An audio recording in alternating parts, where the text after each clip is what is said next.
She texted, "I donated all your suits to Goodwill. You work from home now, you don't need them." I had a major in-person job interview that week. I replied, "Thoughtful of you." Then I went to the interview in my last remaining suit, got hired as senior director, and used my first paycheck to move into my own place. When she asked why my things were gone, original post, I, 35 male, have worked in supply chain management for 11 years. Started at the bottom, warehouse coordinator, making $38,000, and worked my way up to operations manager at a logistics company where I've been for the last 6 years, making $92,000. Not flashy money, but solid. Comfortable. The kind of income where you can afford a decent life, but you're not buying a boat. In March of last year, my company went through a restructuring. My entire department got shifted to remote work. Not optional, mandatory. They closed our floor of the office, reconfigured the space, and told all of us to set up home offices. I didn't love it. I'm someone who prefers being in an environment, around people, with a separation between work and home. But I adapted, bought a desk, got a second monitor, set up a decent workspace in the spare bedroom of the apartment I share with my girlfriend. My girlfriend and I have been together for 3 years. We've lived together for 2 of those in a 2-bedroom apartment. Lease is in both our names. Rent is $1,650. We split it. I pay $900. She pays $750 because I make more, and we agreed that was fair when we moved in. She works as an office manager for a dental practice. Makes about $48,000. She's good at her job. Organized, efficient, firm with the staff. Those same qualities at home, however, translate into something less professional. She has a habit of making decisions about shared spaces and increasingly about MY things without asking. It started small. She rearranged the kitchen cabinets and moved all my protein powder and supplements to a bottom shelf because they were cluttering the eye line. She reorganized the hall closet and put 3 of my jackets in a vacuum bag in storage because nobody needs this many outerwear options. She threw away a pair of my running shoes that she decided were too worn without asking if I still used them. I did. They were my favorite pair. Every time I pushed back, the response was some version of, "I'm just trying to keep this place organized. You should be thanking me." Like she was doing me a favor by curating my possessions without my consent. I tolerated it because, and I'm going to be honest here, I'm conflict-averse by nature. I pick my battles. Protein powder on a bottom shelf isn't worth a fight. Running shoes are replaceable. I filed each incident away and told myself it wasn't a pattern. It was a pattern. Now, the suits. I owned 5 suits. 3 for regular professional use, 1 for formal events, and 1 that my mom bought me when I got my first management promotion. That last one had sentimental value, but all 5 were functional parts of my professional wardrobe. I'd spent roughly $2,800 total across all 5 over the years. Brooks Brothers, Joss A. Bank, 1 Hugo Boss I got on sale at Nordstrom Rack. They weren't custom. They were a working professional's wardrobe. When I went remote, the suits went to the back of the closet. Obviously, I wasn't wearing a suit to sit at a desk in my spare bedroom. But I kept them because I'm a working professional who might need suits again. This isn't complicated logic. 3 weeks ago, a Tuesday, I came home from getting groceries and noticed the closet looked different. Emptier. Specifically, the section where my suits hung was bare. 5 hangers, all empty. I checked the floor, checked the storage bins, checked the spare room. Nothing. I texted my girlfriend, who was at work. "Hey, do you know where my suits are?" Her response, verbatim, I donated them to Goodwill this morning. You work from home now, you don't need them. I needed the closet space for my spring clothes. You're welcome. Smiling face with smiling eyes. She donated 5 suits, $2,800 worth of professional clothing, including 1 for my mother, to Goodwill, while I was buying groceries. And she added a smiley face. Now here's the part that makes this go from infuriating to catastrophic. I had a job interview that Thursday. An in-person interview. For a senior director of supply chain operations position at a major manufacturing company. This was not a casual coffee chat. This was a final round, meet the C-suite, Boardroom interview for a role paying $141,000 base with a $15,000 signing bonus. I'd been through 3 rounds of phone and video interviews over the previous month. This was the last step, and I needed a suit. I hadn't told my girlfriend about the interview. Not because I was hiding it, because I don't count chickens. I'm superstitious about job stuff. I don't talk about opportunities until they're real. It's a personal thing. She didn't know about the interview, which means she didn't factor it in when she donated my wardrobe. But that doesn't excuse anything, because even without the interview, donating someone else's clothing without asking is insane behavior. I stare at that text for about 2 minutes. Then I type back, "Thoughtful of you." That's it. 3 words. No argument. No exclamation points. No anger. Just a response designed to end the conversation without tipping my hand. Then I panicked. Quietly. Internally. Because I had a boardroom interview in 48 hours and 0 suits. I call my older brother. He's about my build. Close enough. He had a Navy suit he wasn't using and offered it immediately. I drove to his place Tuesday night, tried it on, and it fit well enough. Not perfect, slightly tight in the shoulders, but presentable. He also lent me a solid tie and a pair of cufflinks. I got it dry cleaned Wednesday morning with same-day service. $18.50. The most important $18.50 I've ever spent. Thursday morning, I put on my brother's suit, drove to the interview, and sat in a boardroom across from the CEO, the COO, and the VP of operations for 90 minutes. I was prepared. I was sharp. The suit was slightly tight, but nobody noticed or cared. We talked about supply chain optimization, vendor relationships, KPI structures, and team leadership. I answered every question cleanly. I asked smart questions back. By the end of it, the COO shook my hand and said, "We'll be in touch very soon." I drove home, changed out of the suit, hung it up carefully, and waited. Friday afternoon, I got the call. I got the job. Senior director. $141,000 base. $15,000 signing bonus. Full benefits for 01k match, the works. Start date in 4 weeks. I sat in my car in the parking lot of a Walgreens because that's where I was when the call came in. I said, "Thank you," about 6 times, confirmed the details, and hung up. Then I sat there for 5 minutes doing nothing, just breathing. I didn't tell my girlfriend. Not that night. Not that weekend. I smiled, made dinner, watched TV with her, and kept my mouth shut because I was planning. Update 1. 8 days later. I got some questions after my first post about why I didn't confront her about the suits immediately. Fair question. Here's the answer. Because confronting her would have given her a chance to apologize, minimize, and reset the dynamic without anything actually changing. I've been through that cycle with her before. She does something unilateral. I push back. She says, "I was just trying to help." We argue for a day, and then it's over until the next time she decides to manage my life without my input. I was done with the cycle. I wanted off the ride entirely. And to do that, I needed a plan, not a fight. So let me walk you through the 2 weeks between getting the job offer and what happened next. Week 1, I signed the offer letter. I set my start date. I gave notice of my current job. My boss was disappointed, but supportive. I started quietly researching apartments. Nothing fancy. I found a 1-bedroom about 15 minutes from the new office.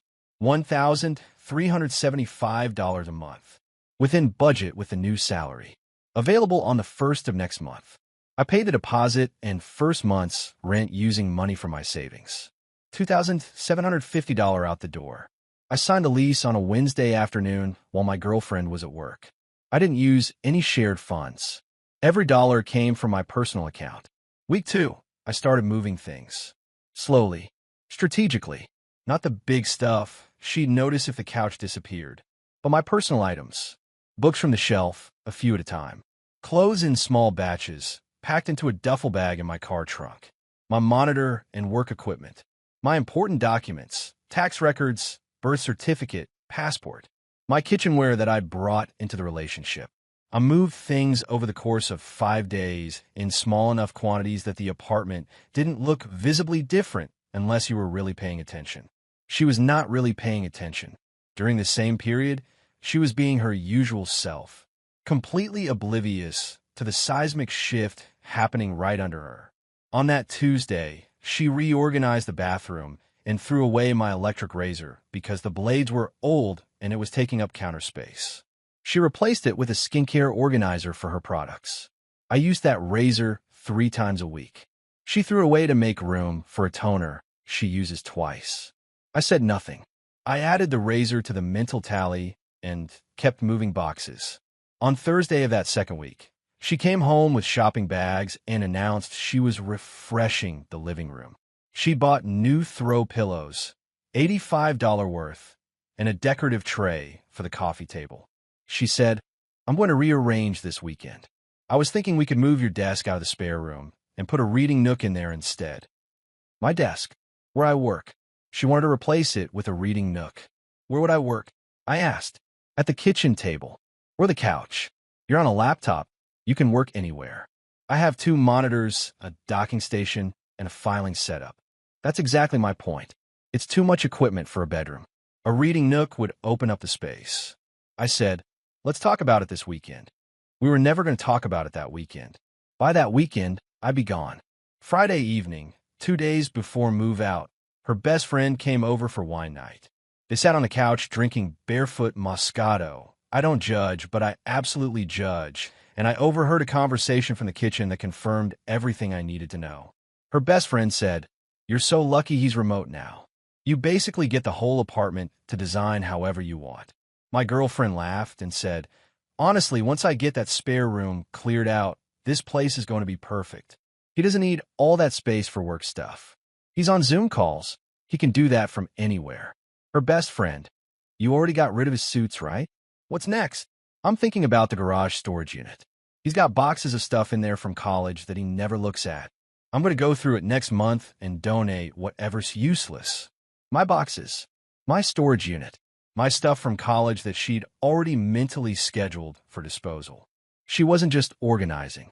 She was systematically erasing my physical presence from the apartment to make room for her version of the space.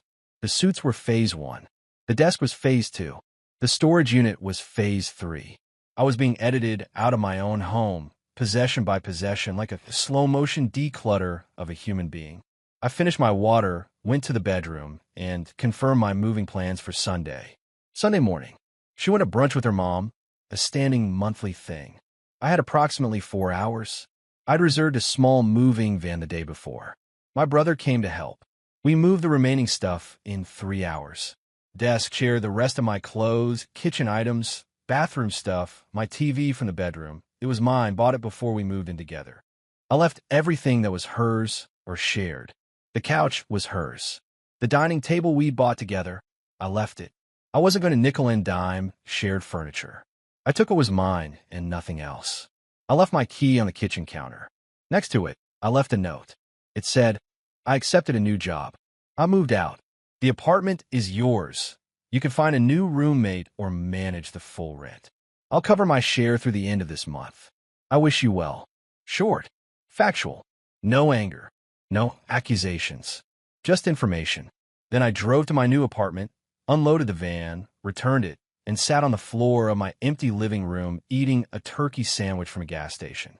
My brother sat next to me and said, "You good?" I said, "I think I am." And I meant it. Update 2. 10 days later. Final update. Here's how the aftermath played out. She got home from brunch around 2 p.m. I know this because my phone started ringing at 2:14. I didn't answer. She called again and again. Then the text started. "Where is all your stuff? What is this note? What new job? Are you serious right now? You can't just leave. We have a lease." The lease. That was her first concern. Not, "Are you okay?" Not, "What happened?" The lease. Because the lease meant $1,650 a month, and she'd been paying $750 of that.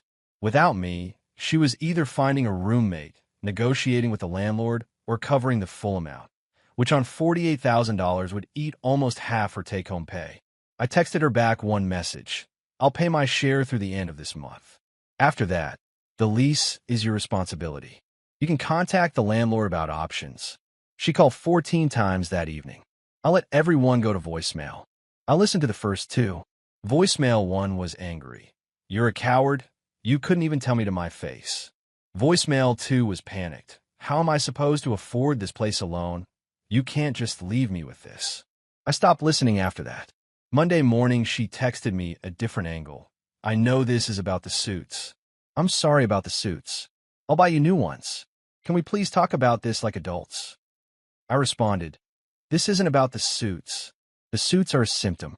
This is about 3 years of you deciding what I need, what I don't need, what I deserve to keep, and what gets donated without my knowledge. This is about the running shoes, the jackets, the razor, the plan to clear out my desk, the plan to go through my storage boxes.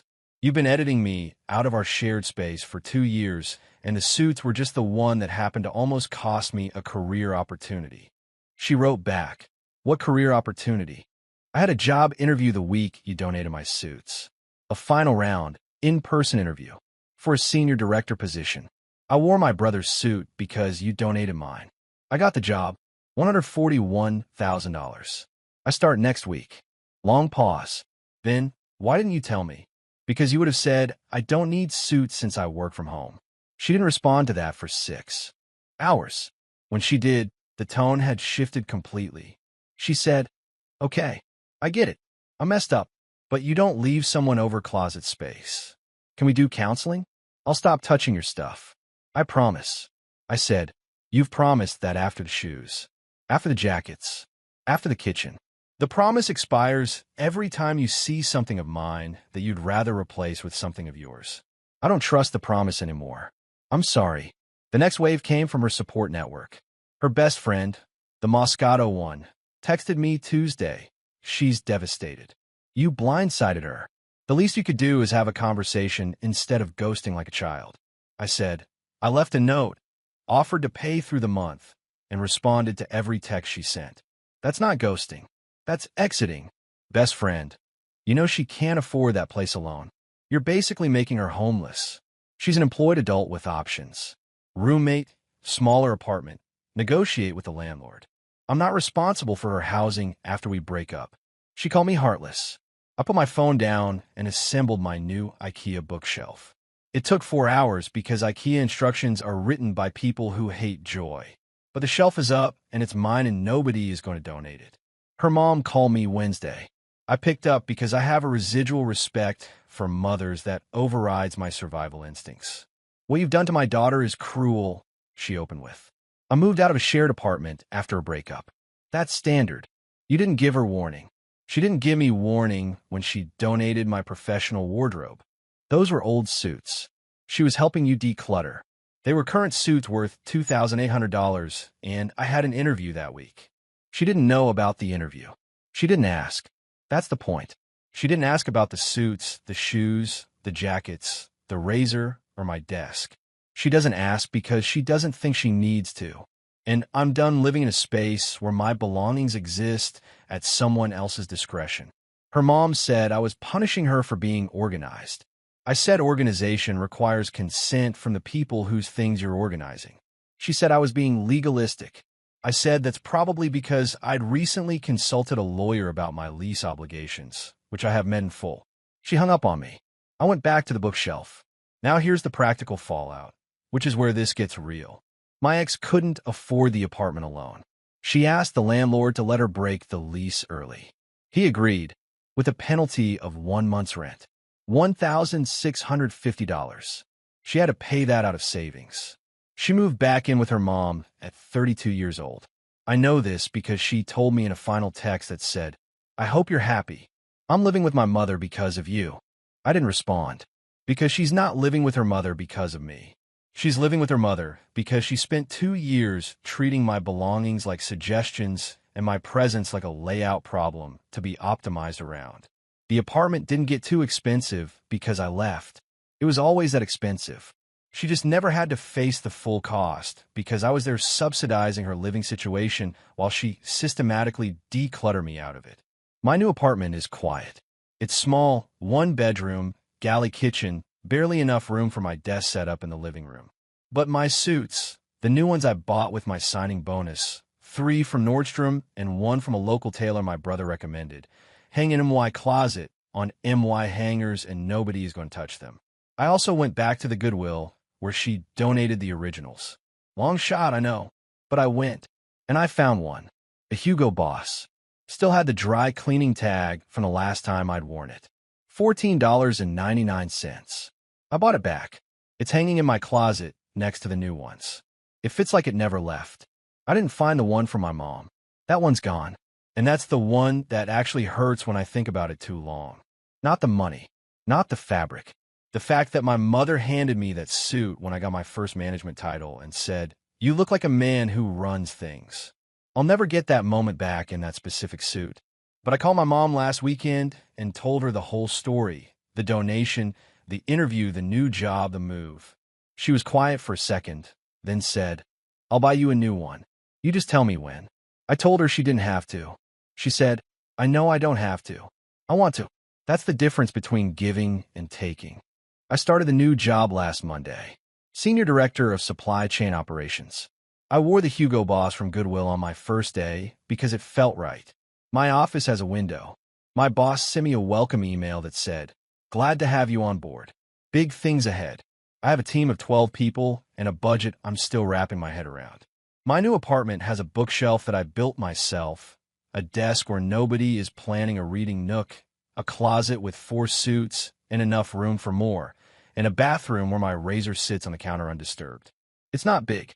It's not Pinterest-worthy, but every single item in it is there because I chose to put it there, and it stays until I decide otherwise. I'm not celebrating. Breakups aren't victories. I lost a relationship. I lost 2 years of shared life. I lost a suit my mom gave me. Those things cost something, and I'm still paying for them in the quiet moments when the apartment is too empty and there's nobody to eat dinner with. But I also gained something I didn't realize I'd lost. The ability to exist in my own space without wondering what would be gone when I got home. That's not a small thing. If you've never had it taken away, you don't know what it's worth. I do now.